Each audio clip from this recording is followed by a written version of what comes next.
Assalamualaikum warahmatullahi wabarakatuh. Marjuki OPD Channel, channel berita dan informasi memberitakan.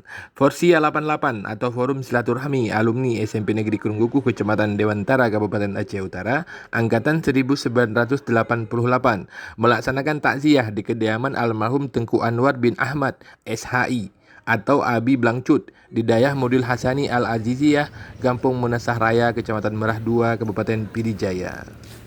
Almarhum Tengku Anwar Ahmad atau Abi Blangcut berasal dari Dusun Madat, Kampung Paluhlada, Kecamatan Dewantara, Kabupaten Aceh Utara, yang juga merupakan alumni SMP Negeri Krungguku tahun 1988.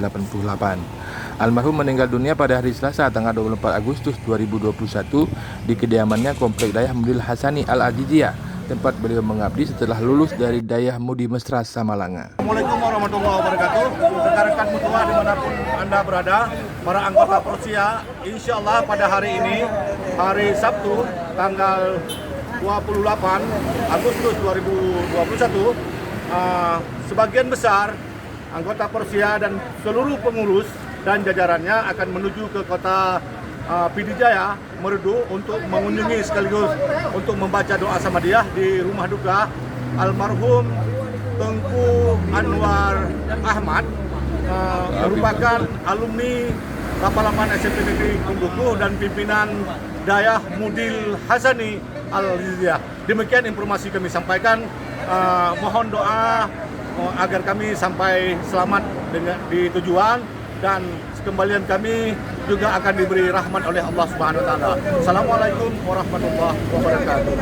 Almarhum Abi Anwar Ahmad atau Abi Blangcut di kalangan alumni Forsia 88 dikenal sebagai sosok yang sangat peduli terhadap para sahabatnya sewaktu SMP, di mana Abi pernah meminta daftar teman-temannya yang telah meninggal dunia, kemudian Abi mendoakan mereka.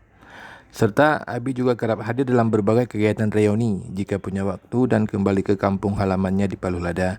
Abi juga kerap menelpon teman-temannya untuk kemudian bersilaturahmi, dan hari ini Abi telah kembali ke sisi Allah Subhanahu wa taala. Almarhum Abi Anwar meninggal dengan meninggalkan 5 orang putra-putrinya. Putra sulung almarhum Tengku Osama adalah santri di Dayah Kota Krung, Ulegli, Pidijaya. Kemudian putri beliau Nailu saat ini adalah santri di Dayah Mudi Mesra Samalanga, Kabupaten Biren. Sedangkan putri keduanya Alia adalah santri di salah satu dayah di Kecamatan Ulim, Pidijaya. Dan 2 orang putra-putri beliau masih bersekolah di tingkat sekolah dasar. Demikian, dan semoga almarhum Abi Anwar ditempatkan di semulia-mulianya tempat di sisi Allah Subhanahu wa taala. Amin ya rabbal alamin. Wassalamualaikum warahmatullahi wabarakatuh.